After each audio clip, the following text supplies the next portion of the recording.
ఇక్కడ కరోనా అంట. ఇప్పుడు కరోనా వచ్చిందంటే ప్రభువా మనం రక్షించని ప్రార్థన చేస్తాం. అక్కడి నుంచి మైండ్ ఏం చేస్తాం తెలుసా? ఆత్మను అక్కడ తీసుకుపోదు. శాతం అర్థమవుతుందా? అక్కడ తీసుకుపోయిన తర్వాత పిల్లలు ఎలా ఉన్నారో ఏంటో, వాళ్ళు ఇది గ్యాప్ వచ్చేస్తారు, ఇల్లు గ్యాప్ వచ్చేస్తుంది. వాళ్ళ ఇంట్లో వీర్గాలో ఉన్న ప్లేస్ జ్ఞాపకం వస్తుంది. దేవునికి స్తోత్రం. ఈ సమయంలో పిల్లలు బయటికి వెళ్ళిపోతున్నారు. అయ్యో మనం అక్కడ ఉంటే అక్కడ అసలు ఫోన్ చేసి చెప్పవలసింది అనుకుంటాం. ఎన్నో ఆలోచనలు వచ్చేస్తాయి. ప్రార్థన చేస్తూ ఉంటాము, ఎన్నో ఆలోచన అంటే మనం ఏం చేయలేకపోతున్నాము ఆత్మతో. దేవునికి స్తోత్రం. ఒకటి, ఆత్మతో భక్తి చేయలేకపోతున్నాము అంటే ఆత్మ కంట్రోల్ గా ఉండలేదు. మనం భక్తి చేసినప్పుడు హల్లెలూయా మన ఆత్మ సంపూర్ణంగా దేవుని వైపు చూస్తూ ఆ దేవుని స్తుతిస్తూ దేవుని యొక్క నామాన్ని మహిమపరుస్తూ, ఇదిగో ఇప్పుడు నేను ఎక్కడ ఉన్నానంటే ఇక్కడ మోకాళ్ళ మీద ఉన్నాను, ఇక్కడ నేను ప్రార్థన చేస్తున్నాను. ఇప్పుడు ఇదిగో ఎందుకు నేను ప్రార్థన చేస్తున్నానంటే ఇక్కడ ఎవరున్నారంటే ఇక్కడ నేను దేవునికి కృతజ్ఞాస్తులు చెల్లిస్తున్నాను. అంటే దేవుడు నా ముందు ఉన్నాడు, దేవుడు నన్ను చూస్తున్నాడు. అవునా కదా? అవునంటారా కదంటారా? మన భక్తి చేసేటప్పుడు మనకి నిర్ధారణ కావాలి. దేవుడు నన్ను చూస్తున్నాడు, నా ముందు చేస్తున్నాడు. అంతే కదా? ఒక చుట్టూ మేము కుటుంబ వ్రతంలో కూర్చుంటాం. మేము అందరం కూడా కూర్చున్నప్పుడు ఏం చేస్తారు? పాట ఏమో పాడుతూ ఉంటారు, దిష్టిలేమో ఎక్కడికి పాట మీద ఉండవు. బైబిల్ ఒకరు చదువుతుంటే మిగతా వాళ్ళు నోటితో చెప్పేస్తా ఉంటారు, ఇలా మైండ్ మాత్రం ఏదో ఆలోచిస్తూ ఉంటున్నారు. కనుక ప్రతి సందర్భంలో కూడా సాతాను ఏం చేస్తాడు? ఆత్మతో భక్తి చేయకుండా ఏం చేస్తాడు? చూడండి, చాలా సందర్భాల్లో పాటలు పాడుతూ ఉంటారు. అందరూ పాటలు పాడుతూ ఉన్నప్పుడు ఒకళ్ళు ఏం చేస్తుంటారు అనుకున్నారు? అక్కడ ఉన్నదాన్ని అత్త ఇలా పీకుతా అంటే ఆత్మ ఇక్కడ ఉంది. పాట ఎవరికి పాడుతున్నాం మనం? ఎవరిని వైపరుస్తున్నాము? అసలు పాట ఎందుకు పాడుతున్నాం? అసలు పాట ఎందుకు పాడుతున్నామండి? ఏదో క్యాసెట్ వేసినట్టు, సెల్ ఫోన్ వేసినట్టు, సెల్ ఫోన్ లో పాటలు ఉంటాయి కదా, ఓ పాట పెట్టేసి అలా కూర్చున్నట్టు ఉంటుందంట. అసలు పాట ద్వారా పాట ఎందుకు పాడుతున్నాం మనము? దేవుని మహిమపరచడానికి, దేవుని గణపరచడానికి. దేవునికి స్తోత్రం. పాట పాడుతూ ఉంటారు. ఇలా మైండ్ ఆత్మతో పాడట్లేదు వాళ్ళు. అంతే కదా? అంటారు కదండి, ఆత్మతో పాడలేకపోతున్నారంట, ఆత్మతో భక్తి చేయలేకపోతున్నారంట, ఆత్మతో ఆరాధించలేకపోతున్నారంట. అంటే శాస్త్రుడు ఏం చేస్తాడంటే చాలా సందర్భాల్లో పూర్ణ హృదయంతో నువ్వు దేవుడిని ఆరాధించకుండా చెయ్యాలని చేస్తుంటాడు. మిమ్మల్నే కదా నువ్వు చేస్తుంటాడు. అవును కదా? పూర్ణ హృదయంతో. దేవునికి స్తోత్రం. పూర్ణ ఆత్మతో భక్తి చేయనివాడు వాడు.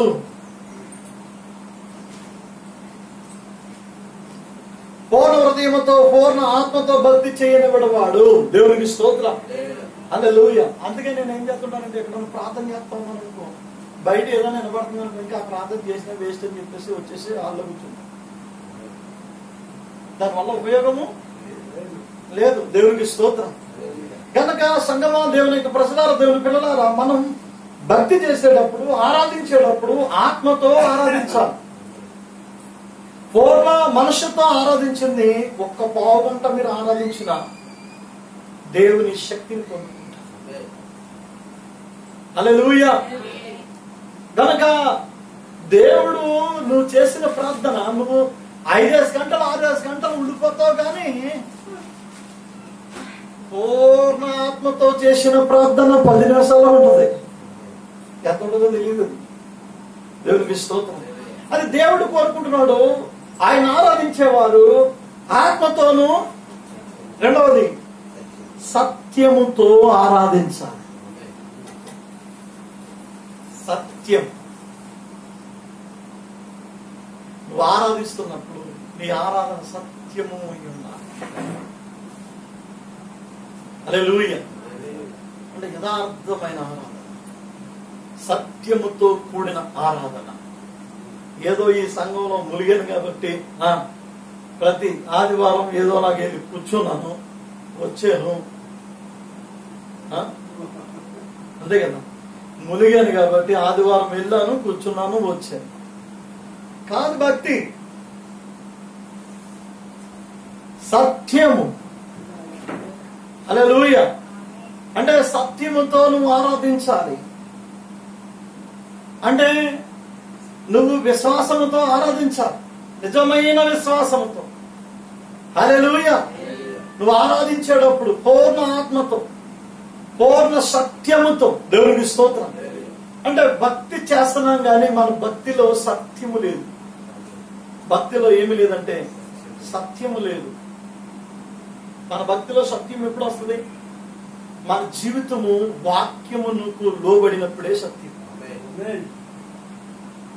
మన జీవితం దేనికి లోబడాలి? దేవుని వాక్యమునకు లోబడాలి. అప్పుడు నువ్వు చేసే భక్తి అది సత్యం. గనక చూడండి, మీరు కొన్ని పొరపాట్లు అనుకోకుండా పడిపోతుంటారు, తప్పులు చేసేస్తుంటారు. భక్తి చేస్తారు కానీ మీ భక్తిలో ఏమి లేదంటే సత్యము లేదు. ఏమి లేదండి? సత్యం. కనుక సత్యముతో ఆరాధించాలి. దేవునికి స్తోత్రం. మీరు నమ్మండి, నమ్మకపోండి. నేను పాస్టర్ అయిన తర్వాత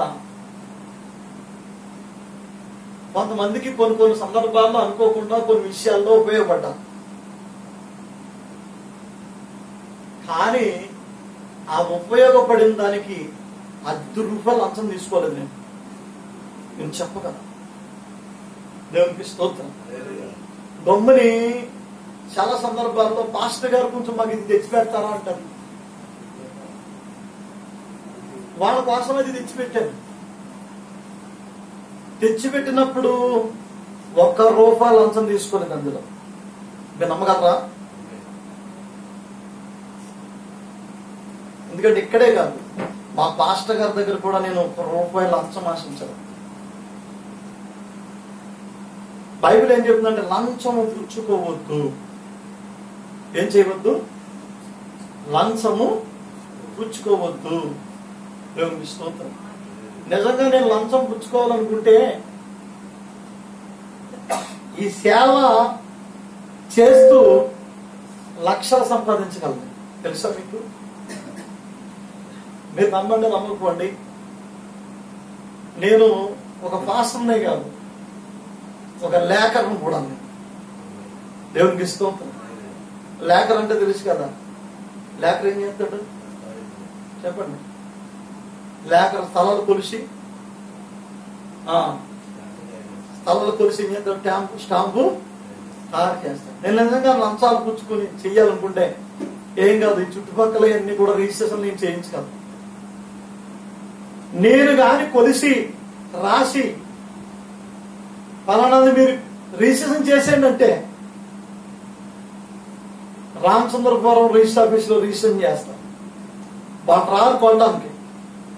సుందరపల్లి పాస్టర్ గారు కొలిశారంటే వాళ్ళు కొనరు. తెలుసా మీకు? సుందరపల్లి పాస్టర్ గారు కొలిశారంటే వాళ్ళ కొనరు. సుందరపల్లి పాస్టర్ గారు రిజిస్ట్రేషన్ చేయమని అంటే చేసేస్తారంటే వాళ్ళు. అంటే నా మీద ఉన్న నమ్మకం అంటే. కానీ కొన్ని రిజిస్ట్రేషన్ కూడా చేయించాను. ₹10 లంచం తీసుకోండి కనుక. దేవునికి స్తోత్రం. నా పెట్రోల్ వేసుకుని నేను వెళ్ళి చేయించి, నమ్ముతారా మీరు? నా పెట్రోల్ అంటే నా చేతిలో పని. ఏదోలాగా ఎవరొకరికి ఏదో విధంగా ఇప్పుడు ఈ విధంగా ఉపయోగపడితే ఎప్పటికైనా వాళ్ళకి ఏముంటుంది? నా మీద అభిమానం ఉంటుంది. ఏముంటుందండి? అభిమానం ఉంటుంది. ఆ విషయంలో కాదు, చాలా విషయాలు, చాలా సందర్భాల్లో నాకు తోసిన సహాయం ఏదో విధంగా హెల్ప్ చేయడం మొదలు పెట్టారు. చాలా మందికి హెల్ప్ చేశాను. ఎందుకు హెల్ప్ చేసాను తెలుసా? ఈ హెల్ప్ను బట్టి వాళ్ళు షేర్ అవుతారు. షేర్ అవుతే ఎప్పుడైనా వాళ్ళకి నేను దేవుని మాట ఏదో విధంగా వాళ్ళకి చెప్పడానికి అవకాశము ఉంటుంది. వాళ్ళతో పరిచయం ఏర్పాటు చేసుకుని వాళ్ళకి సువార్త ప్రకటించవచ్చని నేను సువార్త కోసమే ఇన్ని ప్లాన్లు చేసి వాళ్ళకి ఏదోలాగా ప్రతి ఒక్కరికి ఏదో విధంగా ఉపయోగపడాలి అనుకుంటున్నాను. దేవునికి స్తోత్రం. ఏదైనా కొత్తది వస్తే అది పాస్టర్ గారికే తెలుస్తుంది. ఈ పాస్టర్ గారికే తెలుస్తుంది అని ఎవరికీ తెలుదో పద్ధతి అంటారు. కనుక అది తెరవడానికి అందులో నాకు వచ్చింది ఏముండదు. కానీ లంచం అనేది నేను తీసుకోలేదు ఇప్పటికి. మీరు నమ్మగలరా? ఎందుకో తెలుసా? నేను ఒక దేవుని సేవకుడు. పాస్టర్ గారు మా కొరకు ప్రార్థన చేయడని ఒక 10 రూపాయలు కానుక ఇచ్చారని ఇచ్చుకుంటా. దేవునికి స్తోత్రం. అది రూపాయి ఇచ్చిన ఇచ్చుకుంటా, 2 రూపాయలు ఇచ్చిన ఇచ్చుకుంటాం. వాళ్ళు దేనికి ఇస్తున్నారు? వాళ్ళు దేవుని యొక్క సేవ చేస్తున్నాను, ప్రార్థన చేశాను కాబట్టి చెప్తాను. ఎందుకంటే నేను అలా బ్రతకాలి, దేవుడు అందుకు నిర్ణయించాను. దేవునికి స్తోత్రం. బైబిల్ చెప్తుంది, సువార్త చేయవాడు సువార్త వలన జీవించవలెను. చాలా విషయాల్లో చాలా మందికి మధ్యలోకి వెళ్ళి అడ్డుకున్నాను. దేనికోసం అడ్డుకున్నాను? న్యాయం కోసం, ధర్మం కోసం, నా సొంత స్వార్థం కోసం కాదు, లేకపోతే వాళ్ళ దగ్గర ఏదో నేను డబ్బులు లంచం తీసుకుని కాదు. దేవునికి స్తోత్రం. కనుక సంగమా, దేవుని యొక్క ప్రశ్నలారా, దేవుని పిల్లలారా, అయితే లంచములు తీసుకోవాలనుకుంటే నేను లక్షలు సంపాదించగలను. కానీ మనం చేసే ప్రతి కరెంటు బిల్లు కట్టుమని ఇస్తారు ఎవరైనా, అందులో 5 రూపాయలు మిగిలితే 5 రూపాయలు మిగిలిన చెప్తారు. వాళ్ళు చెప్పి ఇవ్వబోతుంటే వాళ్ళు ఇచ్చిపోరు, వద్దండి ఇచ్చేసుకోండి అంటారు. అంతే కదా? అవునంటారు కదండి. దేవునికి స్తోత్రం. కనుక సంగమ, దేవుని ప్రసన్న, దేవుని పిల్లలు, మొన్న మేము రాజమండ్రి వెళ్ళినప్పుడు అక్కడ చీరల సాగుగా ఉన్నాయని చెప్పేసి డజన్ చీరలు తీసుకుని పట్టుకొచ్చాను. నిజంగా చీరకు 200 లాభం వేసుకుని అమ్ముకోగలను నేను ఇక్కడ. అర్థమవుతుందా? కానీ ఎందుకు వేసుకోలేకపోయాను? మా పాస్టర్ గారు ఉంటుంది, నీకు డబ్బులు పెట్టి తెచ్చావు, నీకు పని ఏంటి? తెచ్చాను. తెచ్చిన తర్వాత డబ్బులు చేతికి వెనకాల నీరసంగా వచ్చింది. అక్కడ పెట్టుబడి అంటే లాభాలకు కాదు. అర్థమవుతుందా? పోనీ నీరసంగా 2 రోజులకి, 3 రోజులకి, వారం రోజులకి అన్ని డబ్బులు పోగొట్టాయి. ఈ వారం రోజులు పోగొట్టాయి కానీ అందులోకి 50 రూపాయలు నాకు లాభమా? కాదు. అంటే ఏంటి? తక్కువకు వచ్చినాయి కదా, ఫోల్డే ఫాస్ట్గా తెచ్చిపెట్టాడు అని నాకు అభిమానం ఉంటుంది ఎవరో తీసుకున్న వాళ్ళకి. అంటే ఏదో విధంగా ఎదురోళ్ళకి ప్లస్ ఎలా చూస్తుంటారు, అంతే ఉపయోగపడాలని చూస్తుంటారు. కానీ ఈ మధ్యకాలంలో నాకు అర్థమైంది ఏంటంటే, ఎర్రోడా, నీకు అన్నం పెట్టేదేమో నేనా, నీకు వస్త్రాలు ఇచ్చేది నేనా? ఎవరో దేవుడు. దేవునికి స్తోత్రం. నీకు అన్నం పెట్టింది నేనవుతే, నీకు వస్త్రాలు ఇచ్చింది నేనవుతే, నీకు అన్ని చేసింది నేనవుతే, నేను పెట్టిన అన్నం తిని, నేను పెట్టిన బట్టలు కట్టి నువ్వు ప్రజలకు సేవ చేయడానిక? నా సేవ చేస్తావు. దేవునికి స్తోత్రం. దేవుడు నాకు బుద్ధి చెప్పాడు. హల్లెలూయా. ఒక ఆవిడ నాకు ఫోన్ చేసి, పాస్టర్ గారు మ్యారేజ్ బ్యూరో పెట్టారంట కదా మీరు అంటున్నారు. ఏం పెట్టారంట? ఎవరన్నారమ్మా నేను మ్యారేజ్ బ్యూరో పెట్టానని? ఎంత తీసుకుంటున్నారండి పెళ్లి సంబంధం కుదర్చున్నాయి? ఏంటి నేను ఎలా కాపాడుతున్నాను అసలు అంటే నాకు చాలా బాధ కలిగింది తెలుసు. అక్కడ కొంతమందికి ఏదో మన నోట్లో మాట కదా, అక్కడ వాళ్ళు ఉన్నారు, ఇక్కడ వాళ్ళు ఉన్నారని నోట్లో మాట చెప్పు అనుకుంటున్నాను. అంతే కదా? ఏదో విధంగా ఆ మాట వల్ల ఆ వివాహం జరిగితే వాళ్ళు ఆ జంట ఏర్పడింది. వాళ్ళు చచ్చే వరకు కూడా ఆ జంట ఏం చెప్తారు, ఫాస్ట్ గా చేసేది అనుకుంటారని మన నోట్లో మాట చెప్పాము. ఈవిడ ఫోన్ చేసి అంటుంది, మీరు మ్యారేజ్ బ్యూరో పెట్టారంట కదండి. ఏం పెట్టాము? మ్యారేజ్ బ్యూరో పెట్టాము. కనుక సంఘం ఆలోచించండి. అంటే ఏదోలాగా నోట్ అన్ని మీకెందుకు అంటే నోట్లో మాటే కదా, 10 మందికి ఉపయోగపడాలి ఏదోలాగా అనుకుంటే.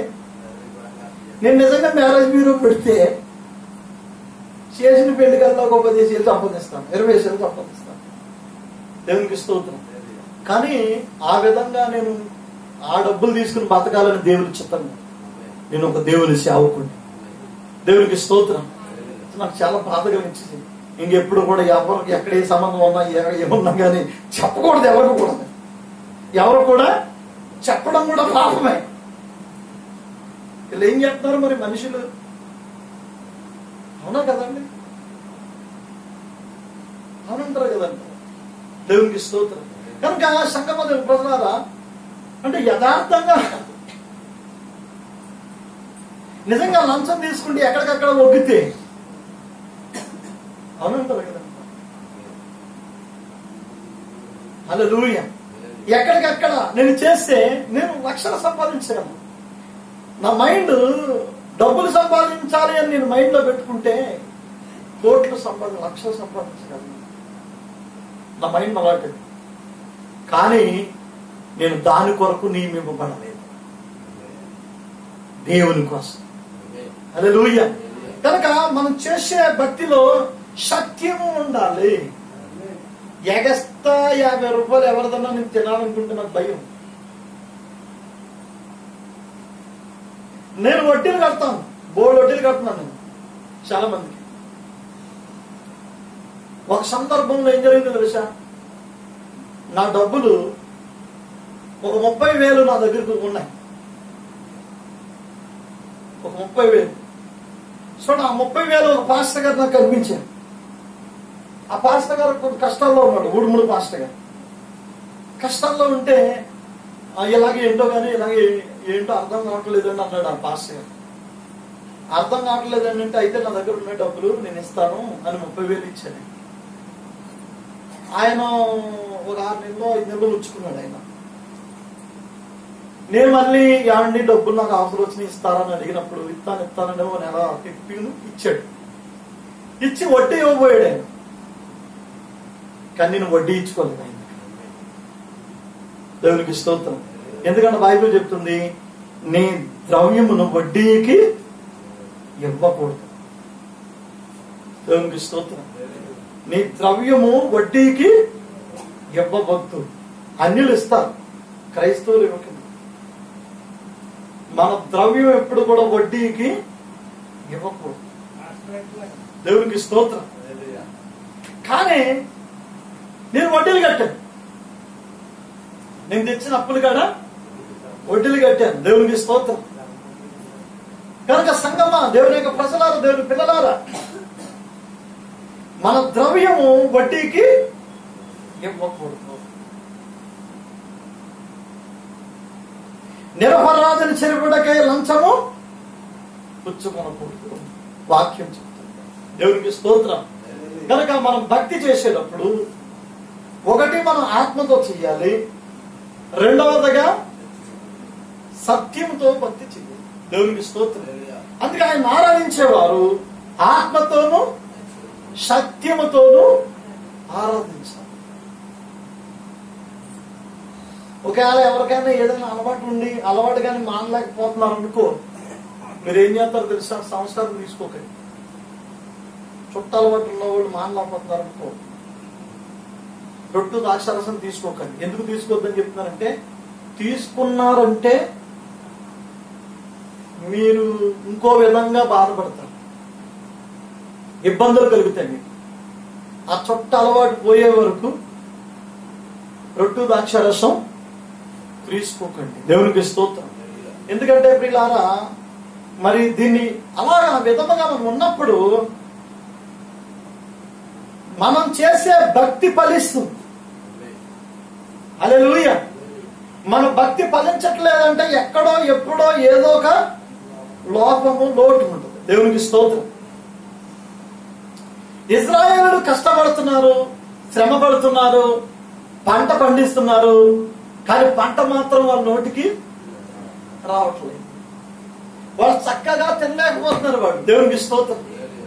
ఎందుకు తినలేకపోతున్నారు?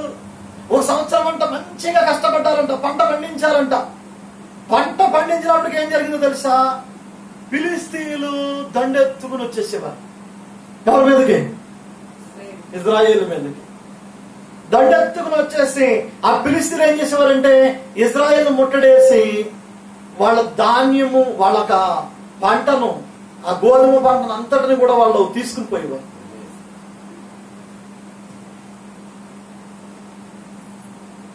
చూడండి ప్రియులారా, నిజంగా సాతానుడు చాలా సందర్భాల్లో, చాలా సమయాల్లో మనం ఎంతగానో యథార్థంగా భక్తి చేస్తాం, నమ్మకంగా భక్తి చేస్తాం. ఆ భక్తి ద్వారా మనం ఫలం పొందాలనుకుంటాం, దేవుని యొక్క జీవం పొందాలనుకుంటాము. కానీ అలాంటి సందర్భంలో ఏం జరిగిందో తెలుసా, సాతానుడు వచ్చి ఏం చేస్తాడంటే ఆ ఫలాన్ని తీసుకుపోతాడు. మన గడిగిడి చేసేస్తుంటాడు వాడు, గందరగోళం చేసేస్తుంటాడు వాడు. దేవునికి స్తోత్రం. కనుక ఈ ఫిలిస్తీన్లు వస్తా ఉన్నారు, దండెత్తి వస్తా ఉన్నారు. వచ్చి ఏం చెప్తారంట, అన్ని పట్టుకుని పోతా ఉన్నారు. కానీ ఇజ్రాయేలుకి ఏంటో తెలుసా, ఏడుపే ఏడుపు, ఏడుపే ఏడుపు. కష్టపడి సంపాదిస్తున్నారు. ఓ నీరు పోశారు, నారు కట్టారు, దున్నారు, విత్తనాలు వేశారు, కోత కోశారు, నూర్చారు, బత్తాల్లో పడదాం అనుకున్నారు. ఫిలిస్తీన్లు వచ్చేసారు. పంటనంతటను కూడా ఫిలిస్తీన్లు దోసుకు పట్టుకుపోయారు. కొన్ని కుటుంబాలు ఎలాగ ఉంటాయి కదా, వాళ్ళు ఎంతో కష్టపడుతుంటారు, వాళ్ళు ఎంతో శ్రమ పడుతుంటారు. ఎవరో వచ్చి ఆ డబ్బులన్నీ పట్టుకుపోతుంటారు, ఏదో విధంగా పట్టుకుపోతుంటారు. ఎందుకు ఈ విధంగా ఉంటుందంటే, కుటుంబం అంతా దేవునికి సంపూర్ణంగా సమర్పణ కలిగి ఉండాలి. దేవునికి స్తోత్రం. కుటుంబం అంతా దేవుని ఎదుట రోషము కలిగి ఉండాలి, విశ్వాసము కలిగి ఉండాలి. హల్లెలూయా. ఒక సంవత్సరం పంట పట్టుకుపోయారు ఎవరు, ఫిలిస్తీన్. మరలా 2వ సంవత్సరం కూడా ఏం జరిగింది, మరలా కష్టపడి పంట పండించారు. ఆ పంట అంతా మరలా ఫిలిస్తీన్లు పట్టుకుపోయారు. మన 3వ సంవత్సరం కూడా వాళ్ళు కష్టపడి పంట పండించారు. మరలా పంట అంతా ఫిలిస్తీన్లు పట్టు. ఇంకేం చేయాలి పరిస్థితి. హల్లెలూయా. గనక ప్రియులారా, ఆ కాలంలోనంట, ఆ సందర్భంలోనంట ఇశ్రాయేలీయులకంట ఒక న్యాయాధిపతి ఉన్నాడంటండి. హల్లెలూయా. ఓ ఒక న్యాయాధిపతి. ఈ న్యాయాధిపతి గురించి ప్రియులారా ఇక్కడ బైబిల్ గ్రంథంలో రాయబడి ఉంది ప్రియులారా. హల్లెలూయా.